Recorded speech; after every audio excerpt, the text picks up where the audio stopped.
João de Deus passa a primeira noite na cadeia e volta a negar abusos sexuais. Cesare Battisti continua foragido. Polícia Federal simula versões de possíveis disfarces.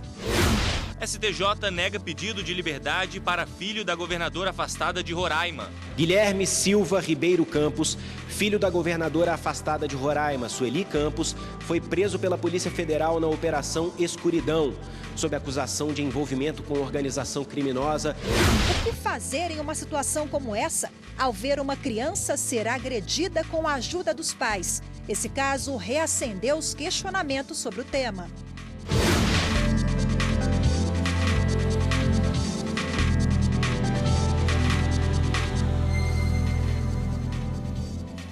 Olá, boa tarde. Boa tarde. O médium João de Deus voltou a negar que tenha cometido abusos sexuais contra mulheres durante os atendimentos. Ele passou a primeira noite preso após se entregar à polícia. E quem traz as atualizações sobre o caso e fala com a gente agora ao vivo é a repórter Carolina Chaves.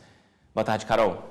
Boa tarde, Galton. Boa tarde a todos. Olha, a Polícia Civil divulgou novas informações sobre o depoimento de João de Deus na Delegacia Estadual de Investigações Criminais em Goiânia. Segundo o delegado-geral André Fernandes, o interrogatório durou cerca de 3 horas e resultou 7 páginas. O delegado disse que João de Deus agiu naturalmente, respondeu a todas as perguntas e negou as acusações. João de Deus disse que os atendimentos eram coletivos e não havia abusos. O delegado não detalhou o depoimento por se tratar de informação sensível, mas 15 mulheres já foram ouvidas pela Polícia Civil e, segundo o delegado, os relatos delas são sensíveis. João de Deus deve ser ouvido novamente para confrontar com depoimentos e provas. Ele passou a noite numa cela, depois de se entregar ontem em uma estrada de terra em Abadiânia e levado para Goiânia.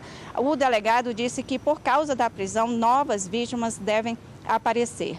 O delegado tem um encontro hoje com o Ministério Público, que montou uma força-tarefa para apurar as mais de 300 denúncias contra João de Deus. A defesa do líder religioso disse que duvida sobre as denúncias contra João de Deus e que isso é uma armação contra ele. Hoje o advogado deve pedir a liberdade de João de Deus ou que pelo menos seja concedida a prisão domiciliar. Voltamos ao estúdio. Obrigado, Carol. E após uma série de ações judiciais do Ministério Público Federal, a Justiça Federal em Campinas, São Paulo, concedeu a primeira condenação contra empresas que abandonam cargas perigosas no Aeroporto Internacional de Viracopos. Cerca de 45 toneladas de produtos inflamáveis, tóxicos e corrosivos vindos do exterior e com destino a lojas brasileiras estão em galpões. O MPF já moveu 9 ações civis contra empresas autuadas pelo IBAMA por ter abandonado os produtos perigosos no aeroporto. Os materiais estocados em Viracopos representam riscos elevados ao meio ambiente e à segurança das mais de 30 mil pessoas que circulam todos os dias pelo aeroporto. Ministro do Superior Tribunal de Justiça nega pedido de liberdade para o filho da governadora afastada de Roraima. No pedido de liminar em habeas corpus apresentado ao STJ, a defesa do réu alegou que a ordem de prisão preventiva não tinha validade porque a Justiça Federal não seria a autoridade competente para o caso. O ministro Reinaldo Soares da Fonseca afastou essa hipótese e negou o pedido de liberdade. Segundo ele, o juízo federal se declarou incompetente para processar os fatos investigados e os autos foram remetidos para o Tribunal de Justiça de Roraima. Guilherme Silva Ribeiro Campos, filho da governadora afastada de Roraima, Sueli Campos, foi preso pela Polícia Federal na Operação Escuridão, sob acusação de envolvimento com organização criminosa supostamente integrada por gestores e funcionários da empresa Quali Gourmet e servidores públicos. A operação investiga a prática de crimes de corrupção ativa e passiva. O ministro Reinaldo Soares da Fonseca observou, no entanto, que a intervenção federal em Roraima, decretada na última segunda-feira, e o consequente afastamento da governadora Sueli Campos poderão ter repercussão direta no processo e nas decisões já tomadas, inclusive com a eventual alteração do juízo competente, em razão da perda do foro privilegiado. O Superior Tribunal Militar negou habeas corpus a uma mãe que levou drogas para o filho dentro do quartel. A civil responde ao processo pela suposta prática delituosa de tráfico, posse ou uso de substância entorpecente, conforme consta no artigo 290 do Código Penal Militar. A civil foi denunciada em maio deste ano por entregar em um quartel uma sacola destinada ao seu filho, onde dentro dela havia um pote plástico com um cigarro de maconha. A Defensoria Pública da União impetrou habeas corpus questionando a constitucionalidade do julgamento da civil por um colegiado militar. Alegou que a civil deveria ser julgada por um juiz auditor de carreira. O pedido foi rejeitado na primeira instância e a defesa recorreu ao Superior Tribunal Militar. O ministro Francisco Joseli Parente Camelo, relator do caso, explicou que a submissão de indivíduo civil à jurisdição penal militar encontra base normativa na hipótese de crime militar que está descrito no Código Penal Militar, quando o crime for praticado no interior da caserna, como no caso em julgamento. Quanto à discussão da matéria referente à incompetência da Justiça Militar, sobre a alegação de que a conduta da ré não ofendeu os princípios da hierarquia e da disciplina, tampouco a eficiência das Forças Armadas, não subsiste razão à pretensão defensiva, haja vista que a empreitada delitiva, em tese, foi praticada em área sob a administração militar, o que, no caso em tela, por si só, atrai a competência dessa justiça especializada castrense para apreciação e julgamento do feito. A Polícia Federal divulgou possíveis disfarces de Cesare Battisti. O italiano é considerado foragido. A foto mostra como o italiano aparenta estar hoje em dia. A Polícia Federal fez retratos do que Battisti pode usar para não ser identificado. Nas simulações, ele aparece com barba, bigode, cabeça raspada, óculos escuros e vários tipos de chapéu. Ele já está na lista de procurados pelo Brasil e pela Interpol, a Polícia Internacional. Battisti teve prisão preventiva decretada pelo ministro do Supremo Tribunal Federal, Luiz Fux, na última quinta-feira, e a extradição assinada pelo presidente Michel Temer na sexta. A defesa do italiano recorreu da decisão e pede que Fux leve o caso ao plenário do Supremo. Battisti é acusado de ter cometido os crimes de evasão de divisas e lavagem de dinheiro e foi condenado por 4 homicídios na Itália na década de 70. E depois do intervalo, briga entre crianças. É preciso cuidado na hora de interferir e separar os pequenos. Criança, na verdade, qual a mensagem que chega para ela? Eu não consigo me defender. Eu não tenho autonomia para me defender quando alguém está me agredindo, me batendo, me xingando. E a gente precisa ensinar isso para a criança.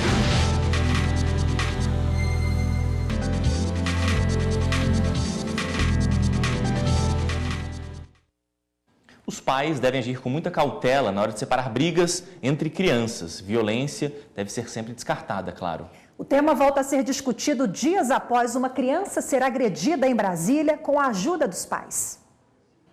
Na quadra de futebol onde tudo aconteceu, um pedido de paz. Imagens da câmera de segurança desse condomínio em Brasília registraram uma criança sendo agredida. Foi durante uma partida de futebol. Numa disputa, um garoto cai no chão. Os pais dele invadem a quadra para tirar satisfação com o coleguinha. Ele já começa as agressões na entrada da quadra, quando ele pega um chinelo de um adolescente e já vem na direção da criança de 6 anos ameaçando com essa sandália, né? Mas aí ele deixa a sandália no chão e prende os braços do sobrinho para trás. E nessa hora ele imobiliza a criança para que o seu filho dê um soco no rosto do meu sobrinho, né? E aí, na sequência, a mãe também chega muito transtornada, né? Você vê que ela anda muito rápido e ela sai gritando para o meu sobrinho, né?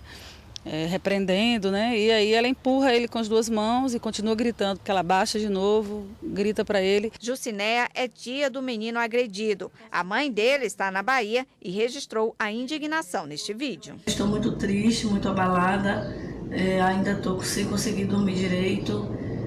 Estou me sentindo muito machucada, muito magoada, né? Foi uma atitude que, na verdade, eles conseguiram agredir a toda uma sociedade. Eu espero que eles possam pagar pelo crime que eles cometeram, que a justiça seja feita e que ao decorrer do tempo, a gente aprenda, né, a lidar com toda essa situação. O caso está sendo investigado pela Polícia Civil de Brasília. A gente vai finalizar a oitiva das testemunhas e depois a oitiva dos agressores. Nesse caso específico, apesar do vídeo mostrar especificamente assim, de uma maneira mais clara as agressões físicas, existem outras situações, existe outro crime que os pais podem responder, que é em relação ao próprio filho. Além do crime de submeter o filho à humilhação previsto no Estatuto da Criança e do Adolescente, pais ou responsáveis envolvidos em violência contra menores podem responder também na esfera penal e um dos crimes é por lesão corporal. A pena vai até 1 ano de detenção, mas pode ser aumentada a depender da idade da vítima. O vídeo de Brasília viralizou nas redes sociais, mas não é o único. Há vários registros de pais que entram em desavenças comuns de crianças e acabam agindo com violência. Esta psicóloga condena esse tipo de reação e garante que os prejuízos no desenvolvimento das crianças são graves. A gente teve a violência física e a violência emocional também, porque a criança, na verdade, qual a mensagem que chega para ela? Eu não consigo me defender, eu não tenho autonomia para me defender quando alguém está me agredindo, me batendo, me xingando. E a gente precisa ensinar isso para a criança. E ainda tem uma outra coisa, o pai que faz isso, qual o modelo? O que ele está ensinando para o filho? Entendeu? A questão da violência dele, o modo como ele agiu, ele está mostrando para o filho dele que esse modo está, entre aspas, correto. A família do garoto agredido na semana passada, em Brasília, quer que haja reparação, no mínimo pedagógica, para ensinar que conflitos não se resolvem dessa maneira.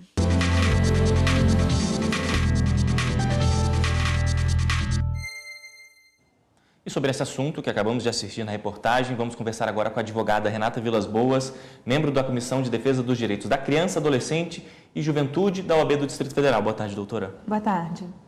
O que diz a lei nesse caso específico com relação à agressão a um menor, a uma criança? Bom, quando você se depara com uma pessoa agredindo a outra, eu posso ter aí a questão da lesão corporal, né? Então, nesse caso específico, atingiu a parte física da criança, então vai ser classificado dessa forma.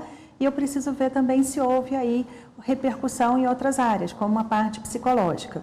Porque quando eu penso em criança e adolescente, a gente trabalha o princípio da proteção integral, né? E eu tenho que pensar essa criança como um todo, não só o aspecto físico, mas o aspecto tanto social quanto psicológico. E qual que é a responsabilização, né, desses pais que promoveram essa violência? Porque a criança também é vítima, né, o filho. Então, eles respondem aí pelo filho e pela criança agredida.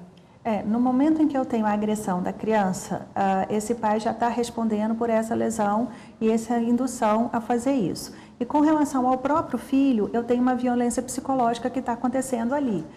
No momento que eu visualizo esse pai falando para a criança, para o seu filho, você tem que bater, você tem que tomar satisfação, que não sei o quê, há toda uma violência psicológica por trás. E o que significa essa incitação de um pai à violência de um filho em sentido criminal? O que pode acontecer nesse quesito específico?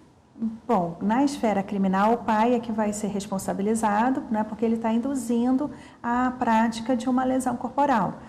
Então, nesse caso, eu posso até caminhar um pouquinho, porque eu ainda visualizo a questão da mãe, e posso até pensar aí que há uma formação, né, de uma quadrilha, entre aspas, ainda, né, porque eu estou visualizando o pai e a mãe, né, tomando essa atitude com relação a essa criança de 6 anos. Doutora Renata, a imagem, né, que nós vimos, imagens fortíssimas, né, revolta mesmo, mas a imagem do ponto de vista jurídico, ela tem mais força na responsabilização dos pais, por exemplo? Para a gente é produção de prova e não existe hierarquia entre as provas, né? Todas as provas ela tem o mesmo, eu vou dizer assim, o mesmo grau hierárquico. Mas se você tem uma visualização e tem o relato de uma pessoa, a visualização que a gente tem, apesar de ser um ângulo que não foi um ângulo direto, mas a gente consegue perceber com maior clareza como ocorreu, e o julgador então ele tem uma facilidade maior de fazer essa classificação e efetivamente o que aconteceu. A vítima, no caso um menino de 6 anos, estava sob cuidado da tia. Essa tia pode processar os pais? O que ela pode fazer juridicamente a partir de agora? Na realidade, quando eu entro na esfera criminal, não vai ser nem a tia nem a mãe desse menino. Quem assume isso é o Ministério Público, né? Então, deu entrada na delegacia, fez o boletim de ocorrência e segue por ali o inquérito policial. Na esfera civil, quem vai estar manejando essa ação vai ser a própria criança, apesar dela ter 6 anos, representada pelos seus genitores. Bom, vimos na reportagem a mãe da criança agredida dizendo que o casal agrediu toda uma sociedade. Isso é importante desse ponto de vista pedagógico, chama a atenção da sociedade, até dos pais, né? Um alerta para não entrar ali naquela seara da discussão, da briga entre crianças. Exatamente. Quando você fala que agrediu uma sociedade, é porque eu estou fazendo exatamente a análise do direito penal. O direito penal, ele vem para responder aquilo que agride a sociedade, e no caso a sociedade brasileira. Então, quando essa mãe fala que houve uma agressão à sociedade, é porque poderia ser o filho de qualquer outra pessoa. Essa conduta aconteceu, infelizmente, com o filho dela, mas poderia ser com o filho do João, da Maria, qualquer um dos outros meninos que estavam ali. E a gente visualiza na reportagem ainda que os outros meninos que presenciaram, não sofreram de forma direta, mas presenciaram o evento, eles ficaram magoados, eles ficaram tristes, saíram chorando, né? Então, assim, é exatamente isso, é a ofensa à sociedade como um todo. Ok, doutora Renata, obrigada pela participação. Obrigado, doutora. Mantida a prisão de homem acusado de manter 17 pessoas trabalhando em condições similares às de escravo, no Pará. A decisão é do Tribunal Regional Federal da Primeira Região. De acordo com a denúncia do Ministério Público Federal, os trabalhadores eram alojados em barracos de madeira e de lona, com cobertura de palha e proteção precária, piso de terra batida e sem instalações sanitárias em uma fazenda no município de Marabá.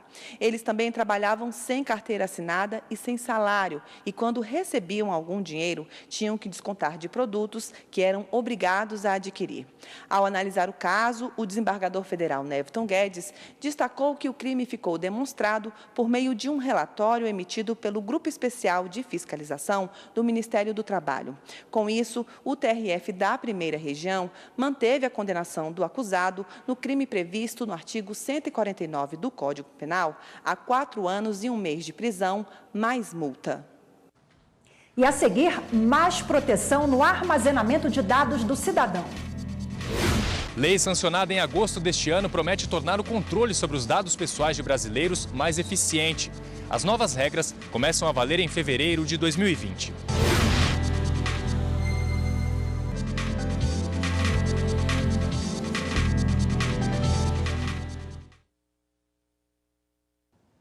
A Itaipu Binacional não vai indenizar uma empregada excluída da lista de promoção por ter aderido ao Programa Permanente de Demissão Voluntária. A decisão é da 5ª turma do TST.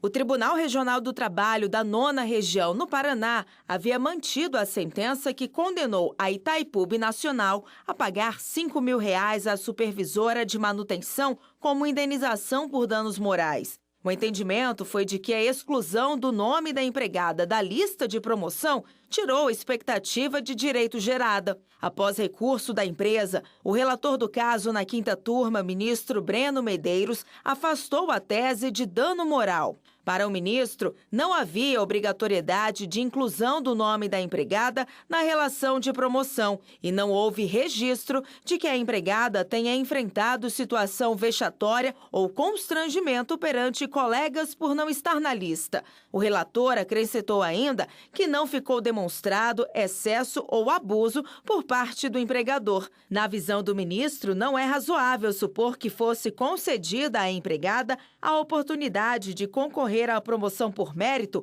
perto de ser dispensada, em virtude da adesão ao programa de demissão voluntária. Uma lei criada este ano vai dar mais segurança e privacidade aos brasileiros no armazenamento de dados pessoais. As normas que entram em vigor em 2020 estabelecem como as informações devem ser tratadas por organizações públicas e privadas. Na rua não é difícil encontrar quem já foi incomodado por ligações oferecendo produtos e serviços. O Márcio, por exemplo, já passou por situações como essa várias vezes. Às vezes eu desligo, né? Às vezes eu desligo, não dou atenção. Sei que eles ficam chato, mas eu desligo, porque ela fica persistindo, né?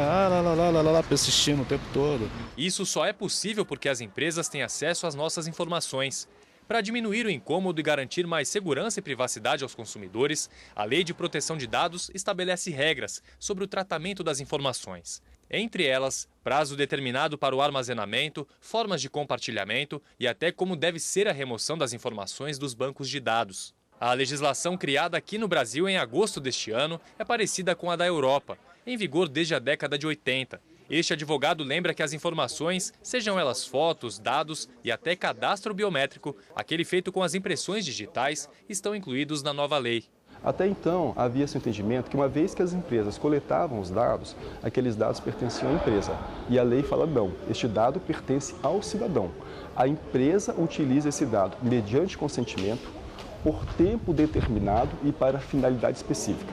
Vencido qualquer um desses elementos, a empresa, de forma espontânea, deve expurgar, deletar aqueles dados. A lei que torna mais efetivo o controle sobre os dados pessoais dos brasileiros só entra em vigor em fevereiro de 2020. Até lá, as organizações das esferas pública e privada terão tempo suficiente para se adaptar, já que agora está claro, o dono das informações é o cidadão. Também está prevista a criação de uma autoridade específica para fiscalizar se as novas regras serão cumpridas. A Secretaria de Políticas Digitais do Ministério da Ciência, Tecnologia, Inovação e Comunicação participou da elaboração do projeto de lei aprovado pelo Congresso. O Daniel estava na equipe e afirma que a mudança no tratamento de dados representa avanço na garantia de direitos fundamentais e na segurança jurídica. Essa nova legislação está harmonizada com as melhores práticas internacionais e vem na sequência do Marco Civil da Internet, que também é uma legislação moderna. Então, eu diria que no ambiente regulatório, seja econômico, seja na garantia dos direitos individuais, nossa legislação é bastante moderna e é o que há de melhor. A tendência de assumir e valorizar os cabelos naturais sem alisamento ganha força no país. Com ela, cresce a demanda por profissionais especializados em cuidados de cabelos crespos e cacheados. Quem domina a técnica e tem talento para os negócios garante que o mercado é promissor. Veja agora no quadro Profissões.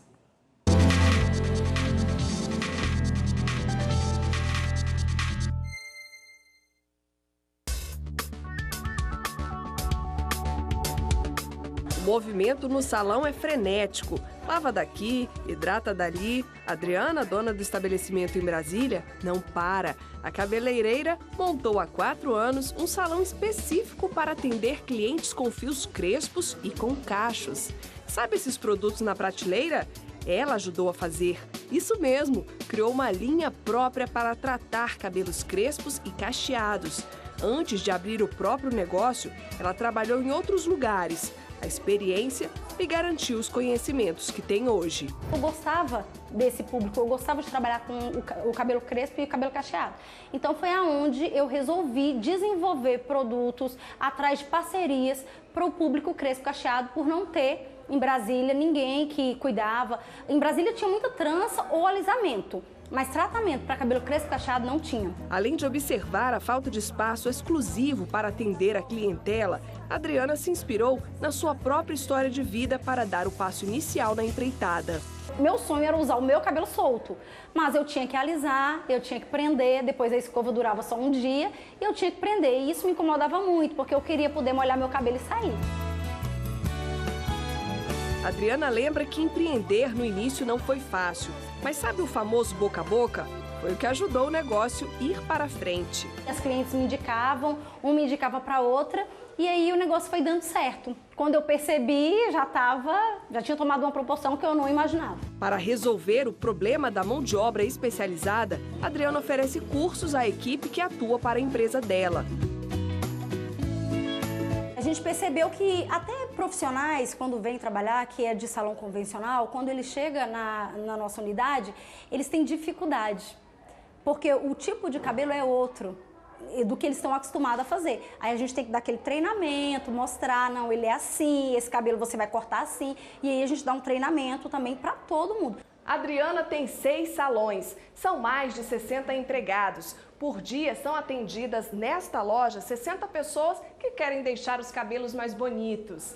A maioria dos frequentadores escolheu o local por ser um salão que trata especificamente cabelos cacheados e crespos. Eu procurei ele porque eu queria aprender a cuidar do meu cabelo, a tratar, porque eu gosto dele como ele é, só que eu queria aprender a tratar ele de uma forma melhor, deixar ele mais hidratado, definido do jeito que eu quero e aprender mais dicas. Ver o negócio expandir deixa a especialista em cabelos crespos e cacheados realizada, ainda mais porque ela não imaginava fazer tanto sucesso. Pensava que a gente ia começar com o primeiro salão, né, no máximo 2, mas assim, não. E você ganhar dinheiro com o que você gosta é maravilhoso.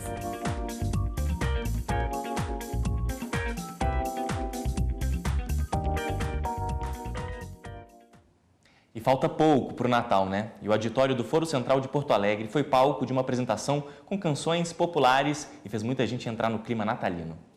Uma pausa para a emoção no meio do expediente. No programa, obras de Mozart, Handel, Ennio Morricone, Vivaldi e John Lennon arrancaram aplausos e encantamento da plateia.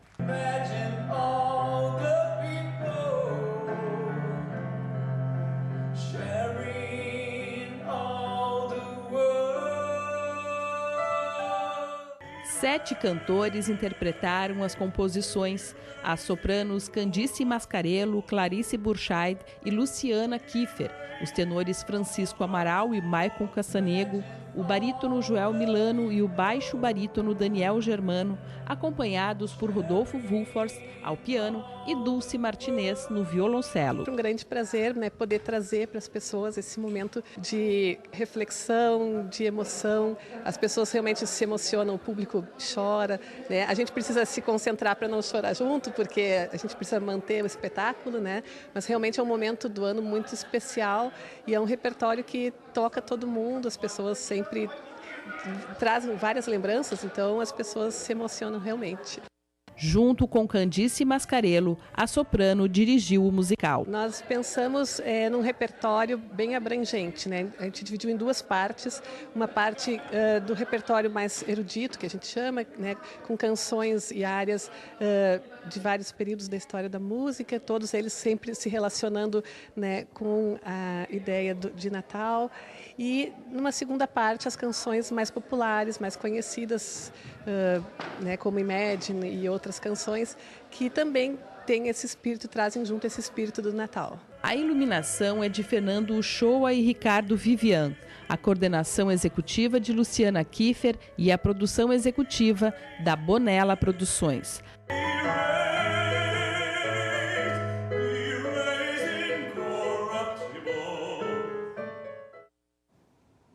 E a gente fica por aqui. Outras informações no Jornal da Justiça, segunda edição, 18h30. Obrigado pela companhia e uma boa tarde para você. Uma boa tarde para você, até amanhã.